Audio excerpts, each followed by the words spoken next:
Let's talk about RetroSnap. Is it a legit retro gaming console or a scam?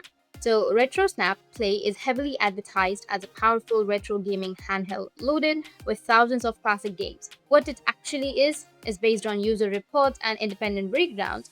RetroSnap Play is not a unique custom console. It appears to be a generic low cost handheld emulator device that is rebranded and resold at a much higher price. While it runs basic retro games like older 8-bit or 16-bit titles, it has some random shutdowns or battery problems. It has low quality or falling SD cards, control feeling cheap or unresponsive.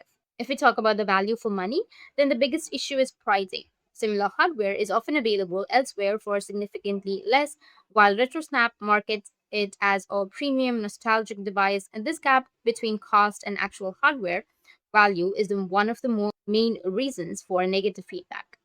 RetroSnap Play is not a true scam in the sense that a device does not exist, but it is widely criticized as overpriced, poorly supported, misleading marketed, or built on generic low cost hardware. It might be fun for casual retro gaming if everything works properly, but it's risky due to inconsistent quality and unreliable customer support. That's it, and if you have any questions, feel free to comment below. Thanks for watching.